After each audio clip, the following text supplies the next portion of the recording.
Good afternoon from Spain to all of you. Good morning, Latin America and the Caribbean. It is a pleasure to continue after the very intense morning we've had. The truth is that all the contributions of each of the UNESCO chairs that we have had this morning have been very interesting and have given rise to a round table that was so engaging that there was no way to finish it, and that we have been extending in time more than we expected. But well, we thought it was very worthwhile, just as we are certainly going to have a very international session this afternoon. And we start with Françes Pedró, thanking him very much once again for being with us again. This is the third time this term. Well, we think it was essential.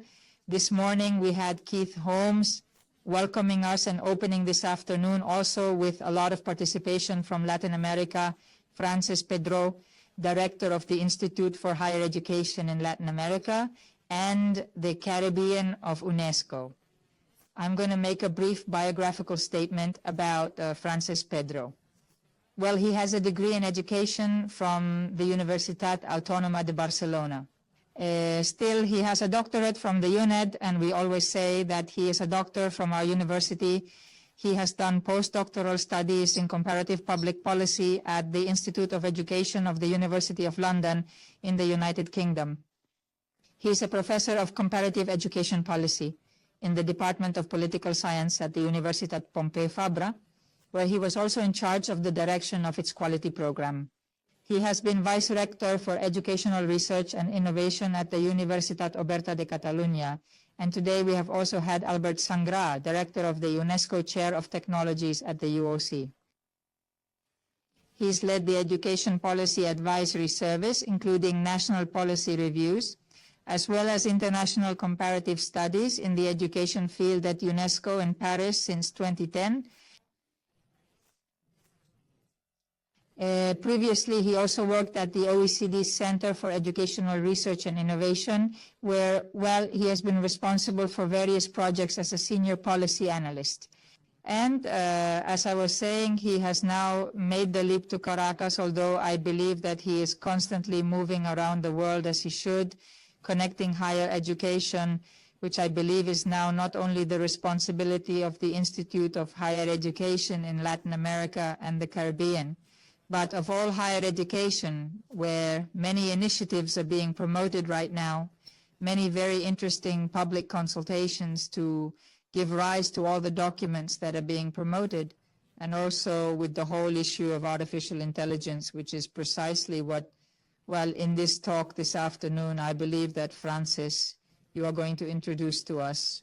Once again, as I was saying, we thank you very much for being with us at this UNESCO Chairs Conference related to open, digital, and distance education, because we believe that it is the first link to continue maintaining this contact, not only with the 16 chairs that we have managed to be here today in this conference, but also I think there are close to 40 or 41 UNESCO chairs related to open, digital, and distance education. With the same objectives of education for all through modalities that allow us to break, as we said this morning, borders, limits, and barriers. So thank you very much, Françes, and whenever you are ready. Thank you very much. It is always a pleasure to be here, even virtually, in what for many years was also my academic home, and even more so, having been invited by Angelis and by the whole team of the chair. I believe that we are entering an era in which at UNESCO we are going to do everything possible to support the work of the chairs, and in the context in which we are currently, the chairs that you are meeting here today have a great impact on the work, in particular on everything that has to do with inclusion and the quality of higher education. If you allow me to speed up the time, I would like to share a brief presentation because I just want to highlight 5 main ideas. Let's see if I can do it correctly. The first is very simple, and I would like to begin by introducing a person who appears here on the day of his admission to the Académie de la Langue Française. It is the poet and philosopher Paul Valéry, who opened his acceptance speech in the year 1931 with a phrase that I believe has today, as it had in his time, but also today, a lot of meaning. And it is something as simple as this. Isn't that right? The main problem of our time is that the future is no longer what it used to be. This is a way of saying that we have now entered a phase of human history where we cannot necessarily predict what will happen in the next 5 years, unfortunately, or perhaps fortunately. In this context, I would like to recall that when we are currently talking about artificial intelligence, actually what has promoted the boom in our conversations in the higher education sector has been the launch of a product that only a year ago did not exist, which is ChatGPT, well, and with all the constellation that I will refer to later, right? So I think that a year and a half ago, nobody could foresee what was going to happen. And really, in this dynamic, it is difficult to imagine what could happen in the next 5 years, isn't it? In general, there has always been a mismatch between the development of our economies and societies and the impact of different revolutions throughout history. Wouldn't you agree? As indicated by the data depicted in this graph, it becomes evident that there exists a recurring juncture characterized by a state of imbalance, wherein the intricate interplay among social, economic, and political spheres, as we comprehend them, stands susceptible to disruption, primarily attributable, in the context presented, to a particular technological advancement. And that requires an adjustment time, which, in the case of education, is not weeks or months, but probably decades. And what about in the meantime? Well, in the meantime, as reflected in this image, we have a period that we could call a period of some suffering, right? While we do not incorporate these new developments into a different balance in our social, economic, political, and in our specific case, educational relations. Undoubtedly, artificial intelligence is here to stay, and for better or worse, our institutions are still trying to figure out which is the way to manage this unpredictable future, which we now, in fact, already consider as present. Therefore, careful consideration and strategic planning are essential to navigate this complex landscape. I said I would mention 5 ideas. I think it's important to remember that we are now talking about artificial intelligence. As some time ago we were talking about, for example, the impact of blockchain and so many things, and that it would give the impression that higher education is not really adapting to these opportunities, to these windows of opportunity created by the rapid digital transformation. But the truth is that we have a lot of data that proves that effectively, let's say, universities, even before the pandemic, as this graph shows, both in Europe and Latin America had already adopted, for example, platforms to facilitate management, that is, administrative, financial, human resources, and classroom management, and perhaps in the field of teaching. Well, this trend was not yet, shall we say, so marked, but it did exist. And today it can be said, at least to my limited knowledge, that I do not know of any university or higher education institution that does not already have a platform. What is the level of use? Well, we have published data on multiple occasions that leave much to be desired in this regard, but the window of opportunity exists, and perhaps it is teaching that is the most challenging element, right? The starting point certainly admits many improvements, as was done here. Imagine, for example, which is probably one of the most developed systems in which the discussion about the renewal of teaching has been most impressive. Well, it is probably the United States.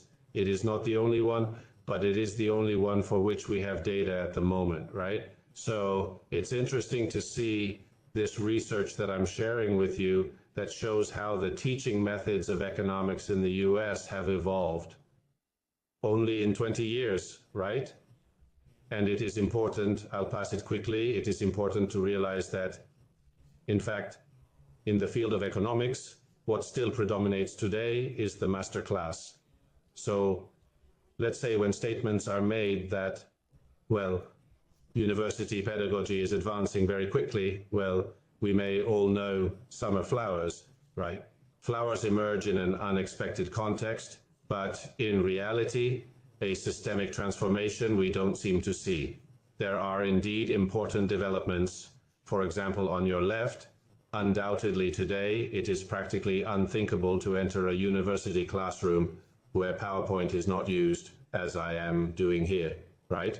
There are also some interesting ideas, such as, for example, the progress of all that are discussion initiatives among students, and what is even more interesting, which is collaborative learning, but it is still very far from what remains, whether we like it or not, the paradigm of the master class. This paradigm, with its proponents and passionate defenders, cannot be disregarded entirely. It's our starting point, indicating the long road ahead. Therefore, if we wish to avoid facing students, whether in person or virtually, who epitomize boredom as depicted by these individuals, we must acknowledge that substantial transformation is yet to be achieved. However, it's important to maintain optimism and continue exploring innovative teaching methodologies to propel us toward a more dynamic and engaging educational landscape. Consequently, there is a long way to go. The pandemic indeed accelerated us all enormously. And the question we could ask ourselves is, after all that we have learned and all that we have worked hard during the pandemic, has teaching changed? Has the university changed? Well, and here I think, as this graph from our own data from the Institute shows, we could say that the students' opinions are divided into two main groups. About half believe that thanks to the impact of the pandemic and all that it has brought in terms of exploring new teaching and learning methods supported by technology, we have improved. But there's another half who think we're the same, or even a small portion who would say we're worse, right? This demonstrates once again that when we talk about higher education systems or we talk about institutions, in most countries, and even more so in the global south, so to speak, we are generally talking about two very different realities. Some universities capitalized on the opportunity, while almost half did little or worsened. I think it is worth remembering some scandals that we have lived through. I would like to mention, for instance, in Panama, a private university that recorded professors' classes during the pandemic decided to start canceling the contracts of those teachers and offered the recorded videos to students in the classrooms. This image is fictional, isn't it? The provision of pre-recorded lectures grants students the flexibility to attend classes. This raises pertinent questions about the value proposition of traditional classroom settings, particularly in distance education where social interaction is limited. Recent evaluations conducted in Spanish universities mirroring global trends indicate a significant decline in students' preference for in-person classes. This shift is partly attributed to the comprehensive availability of course materials on digital platforms. Consequently, the allure of attending classes diminishes when students perceive no substantial difference between classroom instruction and online resources. Such insights underscore the educational sector's pressing challenge, redefining pedagogical approaches to engage students effectively. It highlights the necessity of innovative teaching methodologies that transcend mere content delivery, emphasizing interactive and experiential learning opportunities. As educational institutions navigate this evolving landscape, they must recognize the imperative to adapt instructional strategies to meet the changing needs and expectations of modern learners. This paradigm shift compels educators to explore novel avenues for pedagogical enhancement, fostering a dynamic and engaging learning environment that capitalizes on emerging technologies while preserving the essence of traditional education. It is in this context that we have been talking about artificial intelligence for years, decades in fact. but what has broken our molds has been generative artificial intelligence, which in fact has made us shake, once again, the foundations of our practices. I myself allow me to be, I think I must be an ordinary teacher, an ordinary academic, but I nowadays practically do not know how to do my job when it comes to research and publishing without resorting to some of these tools that you have here. You probably use others or the same ones, but in one way or another, in the research function, I believe that we have already incorporated, although we do not call them artificial intelligence applications, we have incorporated some tools supported by artificial intelligence that make our work much easier and that also place us in a very difficult ethical situation, sometimes because, let us say, there are issues related to plagiarism or issues related to the veracity of the data that sometimes can escape us. But I would say that let us remember that we have only been doing this for a year, right? Where will we be in these 5 years? It remains to be seen. But I think that, in short, the message here is that in the research function, we have made progress. And I would say that we have incorporated it almost naturally. And the more tools that arrive, the better we will incorporate them. However, when it comes to teaching and learning processes, our own data shows that, in fact, 80% of students in higher education have already used and are aware of having used artificial intelligence applications, as opposed to a single 18% that I imagine, I don't have the data, but I imagine basically is comprised of teachers and professors who are in the areas of computing, telecommunications, artificial intelligence, of course, and why not also in education, but that in many cases, let's say in other areas probably, those percentages are lower. We have therefore an important imbalance, and it is, as it has always happened, young people, let's say, are more risky than us. Also, we, perhaps because of our own role and because of an age issue, we are extremely conservative, and therefore we are not very eager to learn about new challenges. Perhaps one of the tools, and perhaps Angelis will remember that this is a transparency that I use on many occasions. If you invite me again, Angelis, I will probably use it again, right? Because I think it is a reference to the need to reverse the terms. This would correspond to the term inverted classroom in a figurative sense, because it is not about that. It is simply about recognizing that thanks to technology, we can take advantage of interaction spaces in a different way, whether they are interactions in a physical space, such as the classroom, or interactions in a virtual space.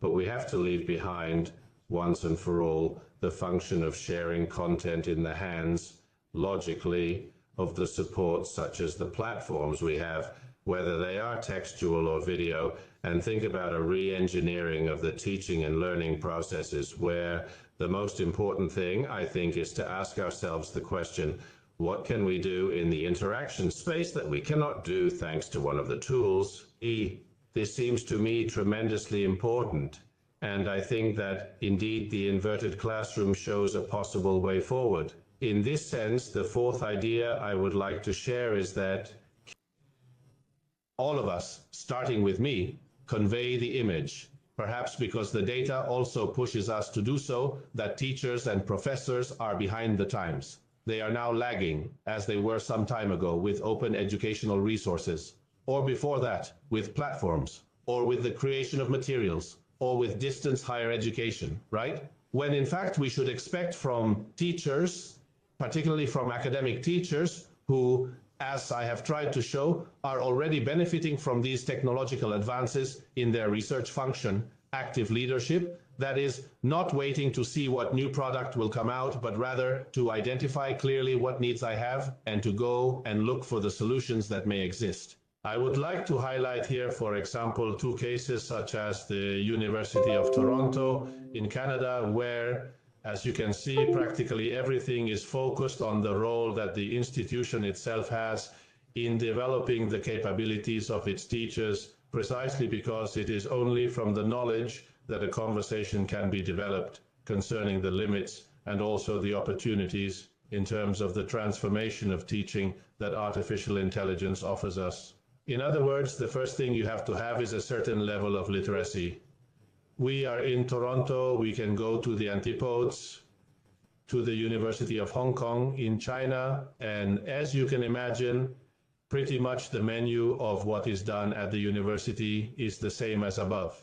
I place these two universities because I believe that they are precisely one practically at the antipodes of the other, but we could place here a multitude of universities, among which I imagine you will also find the ones represented here. Perhaps the idea with which I would like to end this fourth reflection is too harsh, and I do not know if it is hopeful. Here I bring you the image of someone that perhaps science fiction fans will recognize, that is Arthur Clarke, who was the science fiction writer who, among other titles, gave birth to 2001, A Space Odyssey, and who is also well known for the countless aphorisms that very often he would throw out and that demonstrate his enormous intelligence. In the specific case that concerns us, he launched this phrase that can be qualified as lapidary, but that makes us reflect. If a teacher can be replaced by artificial intelligence, it should be. I perceive a nuanced ambivalence inherent within this statement. On the one hand, it implies a tangible apprehension regarding the potential for automation to undertake aspects of the pedagogical role, whether through machinery, algorithms, or a combination thereof. Simultaneously, there exists a moral injunction. Educators must exhibit a capacity for actions distinct from those achievable autonomously by technology. Failure to do so suggests a shortfall in deserving one's position within the educational sphere. Therefore, the statement reflects not only a cautionary outlook on technological invasion, but also underscores the ethical imperative for educators to continually innovate and provide value beyond the capabilities of automated systems. In other words, I think it is really an interesting starting point, however lapidary the phrase may be, for reflection. And now I come to the last idea I wanted to share with you, which is simply the need for institutions to have a specific strategy in this area, as we have done so many times in the past. In fact, artificial intelligence is already having an impact in many of the universities I know in the more developed world, even in terms of governance, where elements, as in any other company or social institution, elements linked to the efficient use of resources are there. I do not know to what extent you yourselves use tools that allow you at the end of a meeting to have the summary of what has been said and the list of action points made by an application that in most of the uses for the time being remains free. This is just one example, but the ease with which the mechanisms, the administration platforms now make it possible to manage economic resources, link them to courses, link them to returns, is so great that really, as has been seen on more than one occasion, the professionals who are most at risk in universities are the administration professionals, much more than the teachers in terms of the probability of loss of workplaces, this in the field of governance. Logically, we also have here the whole world of personalized learning, which I think is really the great future that the platforms will bring.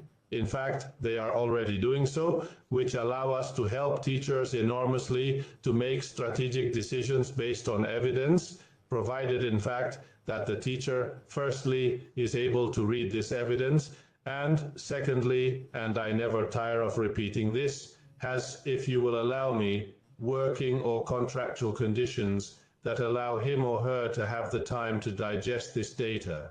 Because often, particularly in the global south, teaching contracts in higher education are measured by hours of blackboard time. So, in that context, as much as there are platforms, there is really no room beyond voluntarism or commitment to be able to manage this avalanche of opportunities that artificial intelligence is already offering us and will offer us even more. Realize what we have lived through in 1 year. Imagine if we meet again next year, what will we have experienced? All of us, starting with me, convey the image. Perhaps because the data also pushes us to do so, that teachers and professors are behind the times. They are now lagging, as they were some time ago, with open educational resources, or before that, with platforms, or with the creation of materials, or with distance higher education, right? When in fact we should expect from teachers, particularly from academic teachers, who, as I have tried to show, are already benefiting from these technological advances in their research function, active leadership, that is, not waiting to see what new product will come out, but rather to identify clearly what needs I have and to go and look for the solutions that may exist. I would like to highlight here, for example, two cases such as the University of Toronto in Canada, where, as you can see, practically everything is focused on the role that the institution itself has in developing the capabilities of its teachers, precisely because it is only from the knowledge that a conversation can be developed concerning the limits and also the opportunities in terms of the transformation of teaching that artificial intelligence offers us. In other words, the first thing you have to have is a certain level of literacy. We are in Toronto, we can go to the antipodes, to the University of Hong Kong in China, and as you can imagine, pretty much the menu of what is done at the university is the same as above. I place these two universities because I believe that they are precisely one practically at the antipodes of the other, but we could place here a multitude of universities, among which I imagine you will also find the ones represented here. Perhaps the idea with which I would like to end this fourth reflection is too harsh, and I do not know if it is hopeful. Here I bring you the image of someone that perhaps science fiction fans will recognize, that is Arthur Clarke, who was the science fiction writer who, among other titles, gave birth to 2001, A Space Odyssey, and who is also well known for the countless aphorisms that very often he would throw out and that demonstrate his enormous intelligence. In the specific case that concerns us, he launched this phrase that can be qualified as lapidary, but that makes us reflect. If a teacher can be replaced by artificial intelligence, it should be. I perceive a nuanced ambivalence inherent within this statement. On the one hand, it implies a tangible apprehension regarding the potential for automation to undertake aspects of the pedagogical role, whether through machinery, algorithms, or a combination thereof. Simultaneously, there exists a moral injunction. Educators must exhibit a capacity for actions distinct from those achievable autonomously by technology. Failure to do so suggests a shortfall in deserving one's position within the educational sphere. Therefore, the statement reflects not only a cautionary outlook on technological invasion, but also underscores the ethical imperative for educators to continually innovate and provide value beyond the capabilities of automated systems. In other words, I think it is really an interesting starting point, however lapidary the phrase may be, for reflection.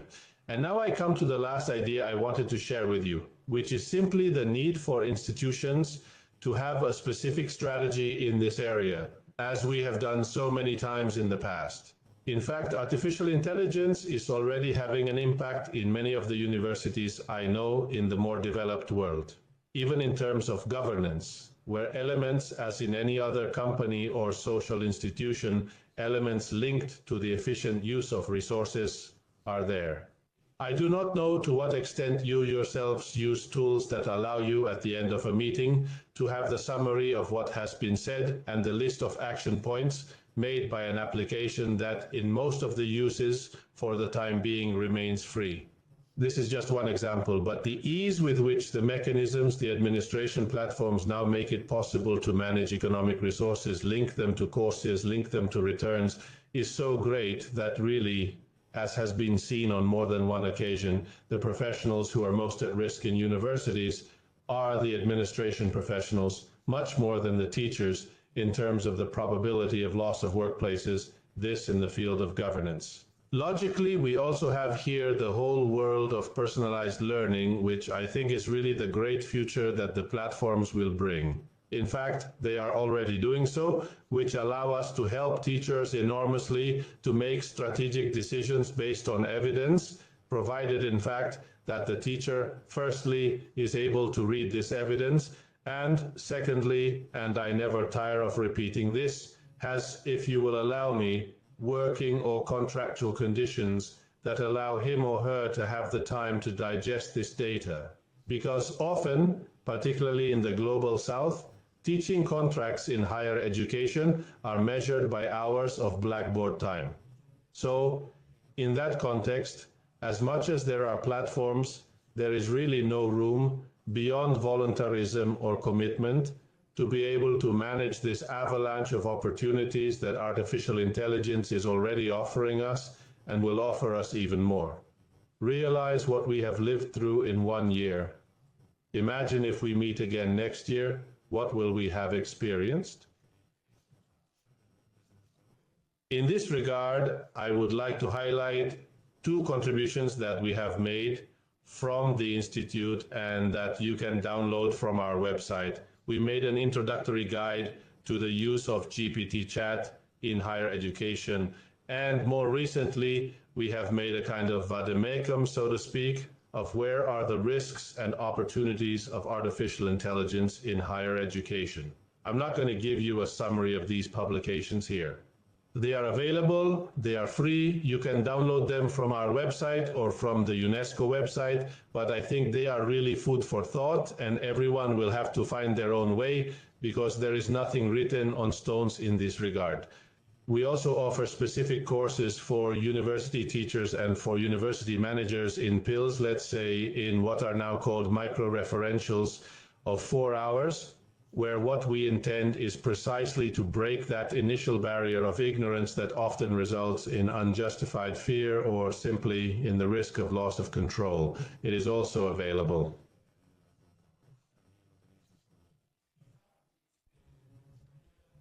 I would like to point out 2 more things before concluding. The first is that although the problem and the opportunity is shared by all institutions around the world, or by all those that have a minimum of access to technology, the first question we have to ask ourselves is whether all higher education institutions are called upon to be equal. And there is a concept here, actually a triad of concepts, which I think can help each of us to situate ourselves. In the field of technology, we often talk about the makers. Those, in our case, would be institutions of higher education, that is, universities, that have the capacity to create, for example, language systems that are the basis of artificial intelligence or to develop applications. I do not think that all institutions, or at least not all the ones I know, are at this starting point. They are the fewest, probably. And they are the most research-oriented and the best financially. Then we have those that adopt, right? Adopt solutions created by other universities and have a minimum capacity to adapt them to their own context and their own needs. Here we are talking about a much larger set of institutions. And finally, there is the large volume, let us say, of institutions that are simply those that take what the environment can offer them, that absorb applications without further ado according to their own capabilities.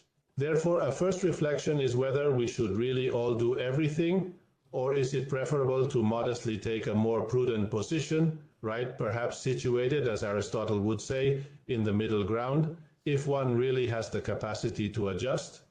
Let those who can develop by themselves, well, go ahead. Because at the end of that development process, in fact, a maximization of the capabilities of our teams is waiting for us as well. And therefore, it is interesting. But I think that this distinction in this triad is very important, and that perhaps not in public, but in private, each one of us should know where to place our own institution. And the second idea is precisely in this context, to let everyone take what they want. We at UNESCO believe that 4 things should be done, that everyone in the role they take, whether it is because they adopt, because they adapt, or because they create, but the most important thing today is that every higher education institution should have a specific training strategy for its staff teaching and non-teaching staff. And that is, first of all, to facilitate training to ensure a minimum of literacy in artificial intelligence so that everyone knows what we are talking about. Then, from there, to analyze specific cases that can be from the university itself, or establish alliances such as the one that Angeles is implicitly undergoing by this meeting of chairs, where development of capabilities in a consortium way can be produced. Secondly, I believe that it is important when we can already establish a dialogue, because we have broken the barrier of ignorance to pulse the needs, to pulse the concerns of both teachers and non-teachers, and also to pulse what our availability of resources to draw a horizon in terms of exploiting these capabilities, right? The third element, which is also important from our perspective, is to demonstrate reliably, not as I am doing, I am speaking rhetorically, giving examples and so on, but in short, to demonstrate with prototypes how far we can go. And I think that some of the universities, now Angeles does not see me very well, but I am looking at her, already have prototypes and have developed applications, don't they? And as important as having those prototypes is to evaluate their impact. And this, I think, suggests, once again, that we should approach research on technological applications in higher education from a much more empirical perspective than the one we are traditionally having. Therefore, we need to train to pulse needs and expectations, to demonstrate with examples what we ourselves are in a position to do, to adopt or to adapt, and finally, inevitably, we will have to regulate, because there are, of course, ethical boundaries to which I think you have already referred on more than one occasion. And it is also important to adopt a common language that will lead us. Why not? Beyond the easy prohibition that seems to rule the world today of a good part of politicians when they think about the role of universities, limiting freedoms, limiting freedom of expression, limiting academic freedom, I am not referring to those regulations, but to the regulations that come from the university community itself, and that basically are the expression of our capacity to understand to what extent, let us say, we can use intelligence in favor, artificial intelligence in favor of a better university with higher quality, and above all, with greater equity and inclusion, and that is how I end. Much appreciation, Angeles, again, and to all of you. Thanks for this space, and I hope that some of these reflections have been of interest. Many thanks for your attention and participation. Thank you very much. Thank you very much, Francesc. Once again, as always, for all the reflections and for everything that also contributes to what we are trying to do here. As you said, to initiate with these meetings. I do not know if we have much time for questions. If there are any questions from those of you in the room or in the chat.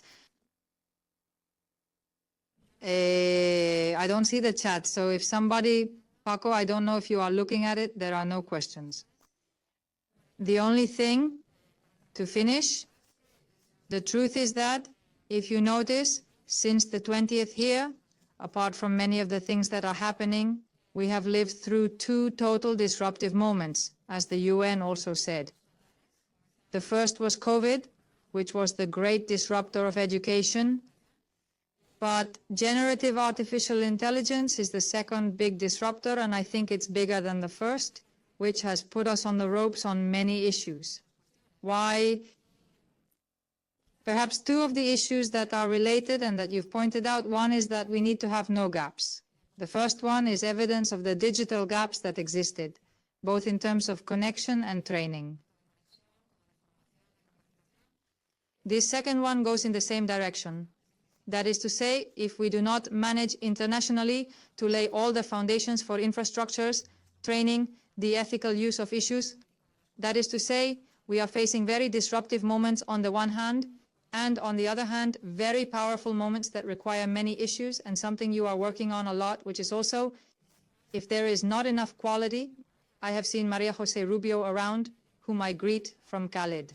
The importance of quality, of a more or less shared quality for the recognition of degrees, of credits, All this is what we are also working on, especially with microcredits, which you are working on a lot. Yes, if you allow me, Angeles, a very brief answer. Indeed, the issue of gaps is tremendously important, and more so in the field of technology-supported education, right? Because here the north-south gaps also translate into more subtle forms of recolonization of higher education at a time when, in fact, at least before the pandemic, a lot of progress had already been made. It is also important to highlight, and UNESCO has done so on a multitude of occasions, ourselves, the gaps that inevitably appear in terms of utilization, in terms of gender. Also, again, this is another area where we have a long way to go. The general image of university classrooms is that we have more girls or more women than men in the classrooms. But when we pay attention to areas linked to technology, this is far from being the case, isn't it? So we are living in an era in which these types of applications, it is true that there are exceptions everywhere, also run the risk of opening that second gap. And of course, you have referred to the work on the recognition of degrees, credits, and so on. Of course, yes, but I would say that the initial starting point, which is built through meetings such as the one you have organized, Angeles, is the existence of mutual trust. That is to say, we have in all countries, with some exceptions, quality assurance agencies that have been created to a large extent as a result of a cooperative effort between institutions. And I believe that knowing the reality of higher education in other countries, knowing the work and the existing networks of quality assurance agencies offers us a starting point to guarantee the recognition of degrees that go with the 21st century. And to a large extent, that mobility will be virtual and supported by technology and also logically by artificial intelligence. Thank you very much again. Well, thank you very much. Well, I imagine you're having a busy day.